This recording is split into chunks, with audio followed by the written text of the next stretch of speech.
ओम नमो भगवते वासुदेवाय। प्रस्तुत है श्रीमद् भगवद गीता का चौथा अध्याय, श्लोक संख्या 32 और 33। श्लोक संख्या 32 इस प्रकार है। एवं बहुविधा यज्ञा वितता ब्रह्मणो मुखे कर्मजान विद्धि तान सर्वान एवं ज्ञात्वा विमोक्ष्यसे। इसका अर्थ है, भगवान कह रहे हैं ये विभिन्न प्रकार के यज्ञ वेद सम्मत हैं। जितने भी यज्ञ हैं, द्रव्य यज्ञ हैं, योग यज्ञ है, या कर्म यज्ञ है, या ज्ञान यज्ञ है, ये सब जो हैं वेद सम्मत हैं और ये सभी प्रकार के कर्मों से उत्पन्न हैं। सभी प्रकार के जितने कर्म हैं सब से उत्पन्न हुए हैं। इन्हें इस रूप को में जानते हुए तुम मुक्त हो जाओगे। इसलिए तुम किसी भी कर्म का पालन करो, किसी भी यज्ञ का पालन करो, तुम जो है ऐसा करोगे तो तुम मुक्त हो जाओगे, तुम्हें मोक्ष मिल जाएगा। ये समझा रहे हैं भगवान। शब्दों का अर्थ देख लेते हैं।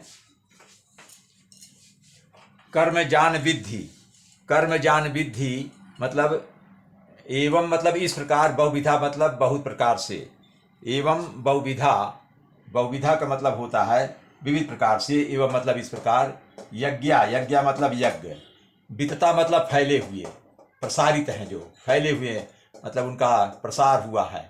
ब्राह्मणों मुखी, ब्राह्मणों से मतलब यहाँ है वेद, वेद के मुख से जितने भी यज्ञ हैं वे वेद के मुख से इनका प्रसारण हुआ है। अर्थात वेद में सारी बातें लिखी, ये सारे यज्ञ कर्म जो है सारे वेदों में इनका उल्लेख है। कर्मजान विद्धि, कर्मजान में 3 शब्द हैं। एक कर्मजान, कर्मजान में समास है, और विद्धि मतलब जानो, जान प्लस विद्धि, कर्मजान विद्धि।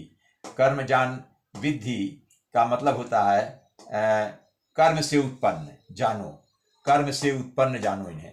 कर्म जान मतलब उत्पन्न, यहाँ जान मतलब उत्पन्न, यहाँ विधि मतलब जानो। जानो कर्म से उत्पन्न हुए, जान मतलब जा माने उत्पन्न होता है, तो कर्म से उत्पन्न हुए इन्हें जानो। तान सर्वान एवं, तान मतलब उन सब को, सर्वान एवं, सर्वान का मतलब उन सब को, तान मतलब उन सब को, एवं मतलब इस प्रकार, इस प्रकार, ज्ञात्वा मतलब जानकर। तान सर्वान एवं में 3 हुआ, तान प्लस सर्वान प्लस एवं, उनको उस प्रकार, उन सब को इस प्रकार जानकर, ज्ञात्वा मतलब जानकर, विमोक्ष से तुम मुक्त हो जाओगे। ये कहने मतलब, हे अर्जुन तुम मुक्त हो जाओगे, ये भगवान का कहना है। और अगला श्लोक है, श्रेयान द्रव्यमयाद यज्ञात ज्ञान यज्ञ परंतप सर्वं कर्माखिलम पार्थ ज्ञाने परिसमाप्यते। इसका अर्थ है, भगवान कह रहे हैं परंतप आया है, परंतप आया है, कई बार बताया है अर्जुन के लिए। परम तपस्वी या महान पराक्रमी या शत्रुओं का दमन करने वाला। हे परंतप अर्जुन, द्रव्य यज्ञ से ज्ञान यज्ञ श्रेष्ठ है। द्रव्य यज्ञ मतलब जो संपत्ति का यज्ञ करते हैं लोग, संपत्ति को न्यौछावर कर देते हैं, संपत्ति से का प्रयोग करते हुए यज्ञ करते हैं, संपत्ति को अर्पित कर देते हैं, तो द्रव्य योग से ज्ञान यज्ञ श्रेष्ठ है। और हे पार्थ, अंत में, अंत तो गत्वा, अंत में तो हमारे सारे यज्ञ, चाहे जिस प्रकार का यज्ञ कर्म करो, सारे कर्म यज्ञों का अवसान जो होता है वो दिव्य यज्ञ में होता है, दिव्य ज्ञान में होता है। अंत में चाहे द्रव्य यज्ञ करो, चाहे कर्म यज्ञ करो, अंत में दिव्य ज्ञान में उसका समापन होता है। अंत में वहाँ पहुँचना है। और जब ज्ञान यज्ञ में पहुँचोगे, ज्ञान यज्ञ करोगे, तो वो दिव्य यज्ञ हो जाएगा। तो इस तरह से इसका अर्थ है। और शब्दों का अर्थ देख लेते हैं।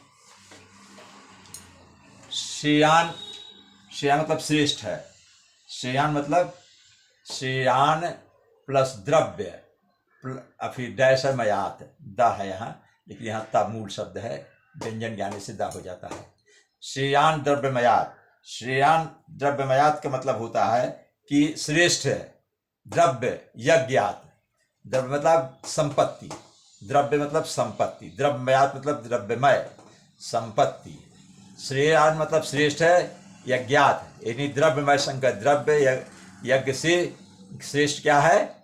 ज्ञान यज्ञ, ज्ञान यज्ञ श्रेष्ठ है। परम तप अर्जुन के लिए आया, हे परम तपस्वी, शत्रुओं का दमन करने वाले अर्जुन। और कर्म यज्ञ मतलब कर्म यज्ञ, कर्म यज्ञ मतलब कर्म अखिलम, सभी कर्मों का अखिलम। अखिलम मतलब संपूर्ण, सर्वम कर्म अखिलम पार्थ, सभी कर्मों का अंत समझ लीजिए, या सभी कर्म हे पार्थ हे अर्जुन ज्ञाने परिसमाप्त, ज्ञान यज्ञ में, ज्ञाने मतलब ज्ञान यज्ञ में, परिसमाप्त मतलब शांत होते हैं, समाप्त होते हैं। अंत में सभी प्रकार के किए गए यज्ञ ज्ञान यज्ञ में समाप्त होते हैं, अर्थात दिव्य ज्ञान प्राप्त होता है। ओम नमो भगवते वासुदेवाय।